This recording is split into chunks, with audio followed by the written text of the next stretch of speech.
Muy buenas a todos, bienvenidos chicos otra vez. No sé por qué siempre miro allí, no a la cámara, disculpen. Es que allí tengo otra pantalla que me veo a mí y veo todo, ¿no? Hoy vamos a ver la segunda parte de este vídeo. La primera parte la tenéis abajo, da igual ver la primera, la segunda. Es simplemente escuchar un rato a gente hablando de, pues eso, ¿no? De esa política que tiene Chile, de lo que está pasando en Argentina también un poco, y sobre todo escuchar a Ser Kaiser. Siempre es interesante, ¿no? Porque siempre sabes que vas a saber, vas a aprender algo. Aunque sea una pequeña cosa, lo demás lo sabías, pero hay una cosa que siempre, además, siempre da gusto escuchar a gente que su vida es prepararse, estudiar, leer, saber hablar. Y qué mejor que para gente que nos gusta aprender, pues escuchar a este hombre, ¿no? ¿Te gusta o no? Pero hay que aprender, chicos. Venga, vamos a callarnos. Dejarla. Y por cierto, mis libros. Mi gran libro, que lo tenéis abajo mía, ¿vale? Comprarlo en Amazon. No quiero donaciones en YouTube. En YouTube se lleva la mitad o más de las donaciones. Si tú me donas. Hombre, si me quieres donar, cada uno hace lo que quiera. Pero si quieres apoyarme a mí o simplemente leer un libro, aquí tienes uno, pero tengo 6. Puedes comprar todos, 1, 2. Estoy empezando esto en la escritura. Necesito que me conozcan, ¿no? Oye, mira, un escritor. Y son todo novelas históricas. Novelas históricas, no historia, ¿eh? Novelas históricas. Y ahora estoy haciendo uno de fantasía, pero uno enorme. A lo mejor es hasta una saga. Imagínate mezclar El Señor de los Anillos con Juego de Tronos. Intrigas, fantasía, grandes batallas, grandes amistades, bueno, y muchas más cosas. No había Se aburrido, llegue a vamos. avanzar en esa dirección. Y acá Gracias y claramente se está empecemos. avanzando en esa ¡Vamos! dirección, y yo diría de manera sustancial, de hecho mucho más que en los últimos 30 años, y yo diría que tal vez más que en la historia argentina, desde que, ¿no es cierto?, desde que Perón llegó al gobierno hasta ahora, este es el gobierno más transformador que ha habido en la historia argentina, no solamente por lo que está haciendo institucionalmente, sino también por la filosofía y la transformación cultural que está llevando a cabo, especialmente con la juventud. Yo creo que no se había visto un fenómeno así, por lo que yo sé de la historia argentina, digamos, desde Perón, que logra hacer toda una transformación cultural con toda la gente asociada a él. Entonces, pero ahora es en el sentido de una filosofía que va a permitir que el país salga adelante. La otra lo terminó arruinando, así lo veo yo al menos. Entonces, sí, este tipo de discusiones yo creo que no están dentro del marco de la teoría liberal, sino que están dentro del marco más del análisis de ciencia política. ¿Qué es lo que es posible hacer? ¿Cómo se negocia? ¿Cuáles son las cartas que tú juegas para, en el contexto de esta realidad limitada, avanzar tu causa? Ahora, Axel, para un político como Milei, que avanzó electoralmente el año pasado con un discurso muy audaz de motosierra en muchos sentidos del Estado argentino, cualquier límite que le impone el pragmatismo y la realidad no empieza a erosionar ese capital simbólico de cambio, porque los ejemplos se multiplican. Por ejemplo, otra gran discusión que hay en Argentina es el régimen de exención impositiva y el régimen especial industrial que hay en Tierra del Fuego, ¿no? Sí. Un régimen que le implica al Estado dejar de ganar 0,44% del PBI.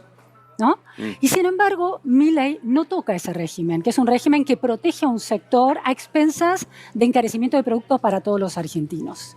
Ahora, eso sucede de un lado. Y por otro lado, esta discusión jubilatoria, previsional, que se dio la semana pasada en la Argentina, que se viene dando, Milei se niega a cualquier aumento para los jubilados, un sector muy castigado, y sin embargo ese gasto previsional serían muy pocos puntos del PBI. Entonces, las jubilaciones son 0,44 y el régimen de Tierra del Fuego es 0,30, varían según los cálculos. Entonces, ¿por qué un régimen que impacta menos en el PBI, en las cuentas que son tan importantes para Milei, como el jubilatorio, ese aumento que se le quiere dar, no es privilegiado y sí el régimen del Tierra del Fuego?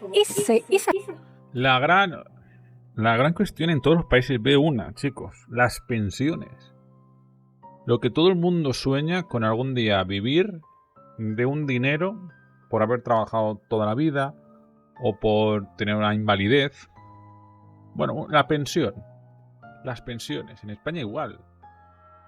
Creo que es el mayor gasto que tiene un país siempre. Bueno, un país normal, ¿no? las pensiones. Y claro, los ancianos, todos que cobren pensiones, piensan, oye, ¿sabéis que por culpa de las pensiones puede que nuestros nietos o nuestros bisnietos no tengan futuro?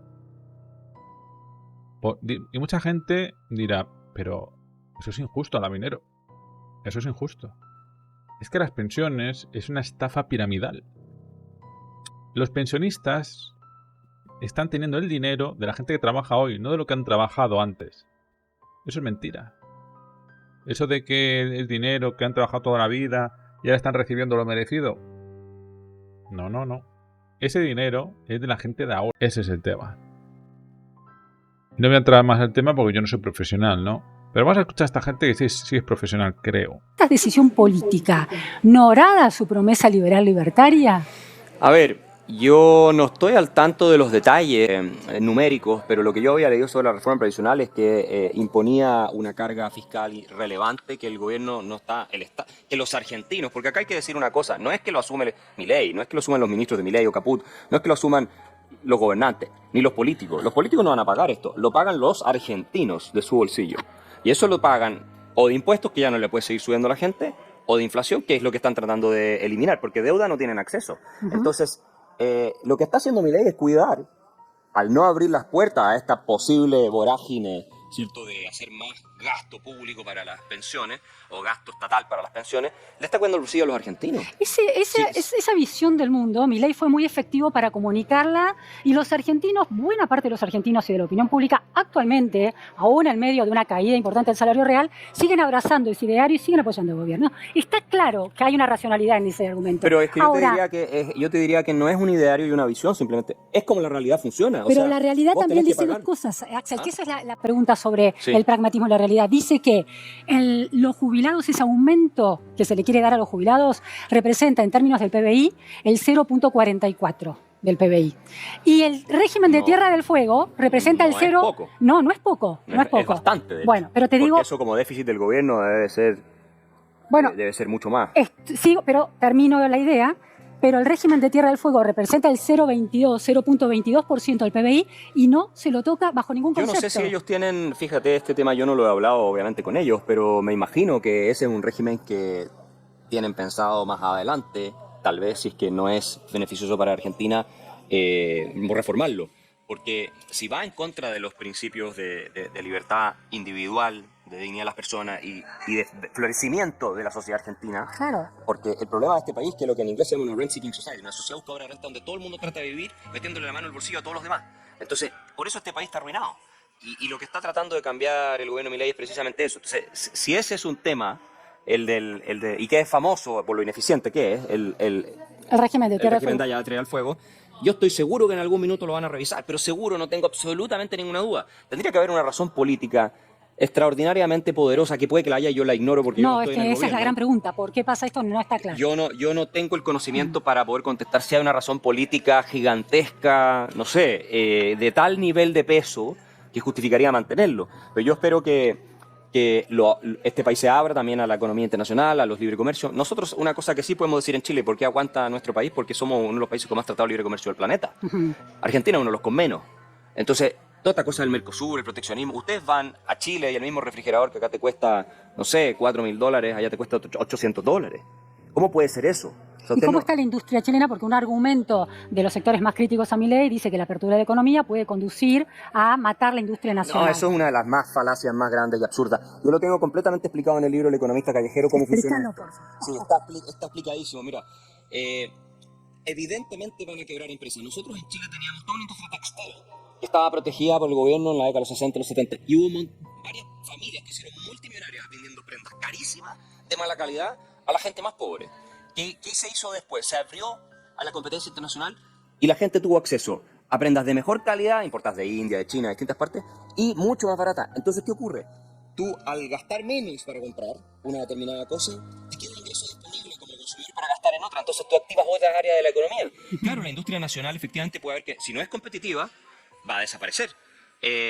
Eso es lo que tiene que pasar para que la gente pueda gastar menos comprándose un refrigerador. Es decir, un equilibrio general de la economía, donde Es cada un uno sector productivo general. reemplaza a los Exacto, improductivos. no es un equilibrio parcial, como siempre argumento también, me parece. Mire, claro, no, mira, quebró ahí, se quedaron desempleados. Pero todo el dinero que se está ahorrando la gente, porque ya no está pagando 3 veces más por lo que la gente en Chile, al otro lado de la cordillera, está pagando, ¿no es cierto? Un tercio de lo que pagan acá. Bueno, todo ese dinero queda disponible para que tú gastes en otras cosas. Además, ojo, que con las importaciones se abre una serie de negocios también. O sea, empiezan los importadores, abren oficinas de representación, tienes que contratar estudios de abogados, tienes técnicos que se especializan en arreglar las máquinas, tienes un montón de negocios que hoy no existen, que se desatan y crean mucho más empleo. Ningún país, mira, para terminar, ningún país en la historia, ni uno solo, que se ha abierto a la economía mundial, y todos antes eran proteccionistas, todos, ni uno solo ha terminado peor, todos han mejorado gracias a la apertura. Axel, esta semana el ministro de Economía argentino, Luis Caputo, hizo un streaming, porque ahora hace streaming, explicando que un gobierno liberal libertario, había aumentado en términos reales las ayudas a las familias vulnerables que tienen hijos, lo que aquí se llama la AUH, Asignación Universal por Hijo, la tarjeta alimentar, que es un dinero que se entrega para poder comprar alimentos, etcétera, etcétera. El Ministerio de Capital Humano anunció también en esta semana que la AUH aumentó desde diciembre, cuando asumió el gobierno, hasta septiembre del 24 de este año, un 308%. Entonces, es interesante, ¿no? Porque es una estrategia explicativa y de comunicación muy similar al gobierno de Macri. Se le imputaba al gobierno de Macri, como también al de Javier Milei, una distancia respecto del sufrimiento de los sectores más empobrecidos. Lo que está diciendo el gobierno, estamos atendiendo esos sectores. Entonces, mi pregunta sobre esto es, los liberales libertarios sostienen que el principio de justicia social es completamente equivocado, erróneo y casi pernicioso para la sociedad. Correcto. ¿Bajo qué contexto un gobierno liberal libertario puede enorgullecerse y plantear como un logro de su gestión el aumento de estas asignaciones a los más vulnerables? Es muy interesante. Mira, Friedrich Hayek, que el Premio Nobel de Economía, que es uno de los grandes teóricos del liberalismo clásico, y tiene este ensayo que se llama El atavismo a la justicia social, donde él critica mucho esta idea porque finalmente supone, ¿no es cierto?, que la distribución de ingresos que existe en una economía libre es injusta solamente porque hay desigualdades. La teoría de la justicia social. Entonces el Estado tiene que venir y redistribuir para hacerlo justo. O sea, los políticos tienen que quitarle lo que la gente ha decidido, ¿no es cierto?, gastar su dinero y a quién premiar y beneficiar porque lo está sirviendo, y el político tiene que meterse y decir no, entonces lo voy a distribuir así. Y en ese proceso, además se roban una buena parte, se lo asignan a grupos de interés, etc. Pero el mismo Hayek reconocía que el Estado tiene un rol redistributivo. O sea, el mismo Hayek aceptaba que por razones de aliviar las necesidades, aliviar padecimientos de sectores vulnerables de la población, puede haber un mínimo, lo que se llama un mínimo suficiente. Entonces, teóricamente, es muy compatible lo que está planteando el gobierno de Milei, especialmente en un proceso de ajuste, porque distinto sería si el gobierno de Milei empezara a decir, bueno, y ahora como no nos gusta, asumiendo que hay un mercado muy abierto y competitivo, como no nos gusta lo que hemos conseguido en términos que hay mucha desigualdad y esto, entonces le vamos a quitar a los que tienen más para darle a los que tienen menos. Eso sería completamente incompatible con la filosofía liberal clásica o la filosofía libertaria. Pero si se trata de dar un apoyo, un mínimo suficiente, ese es el concepto, ¿no? El mínimo suficiente a personas que, producto de una historia de destrucción institucional, económica y social, están en una mala situación de vida, eso se puede defender desde el punto de vista de que se está aliviando el padecimiento de esos sectores antes de que tengan la oportunidad de integrarse a una economía bullante que es por la cual están trabajando y que toma más tiempo. Entonces, porque no hay que olvidarse una cosa, no solamente es que nos estamos preocupando de la gente con menos recursos porque estamos subiendo la tarjeta alimentaria y esas cosas, sino que las reformas, entre otras bajar la inflación, reactivar la economía, el empleo, la inversión, todo por lo que le está trabajando el gobierno, ¿a quién beneficia fundamentalmente? No a la gente más rica de Argentina, va a beneficiar sobre todo a los más pobres, porque van a encontrar trabajo, se van a poder parar sobre sus propios pies, van a aumentar los salarios, van a pagar menos por las cosas que antes pagaban más. Entonces se está trabajando en dos niveles. Digamos que esto es una especie como de medicina, es el calmante que te dan cuando tú estás con mucho dolor, mientras te están reparando el resto del cuerpo, dependiendo del asistencialismo estatal. Pero eso es un proceso que toma tiempo, pero que una vez que despega el avión es rápido. Cuando Argentina empieza a crecer 5 o 6%, vas a ver cómo va a caer la pobreza, pero así de manera estrepitosa. Ahora, es interesante porque ahí no es tanto una restricción de la realidad, sino casi un principio también liberal libertario en los términos de Hayek que lo planteas, que tiene sentido un Estado encargado de la redistribución para asistir a esas personas. Milton Friedman proponía un impuesto negativo a la renta, que es básicamente un subsidio al ingreso de las personas que trabajan cerrando todo el Estado benefactor, etcétera, que el Estado no provea de educación y eso, sino que te dan el dinero con un complemento a tus ingresos.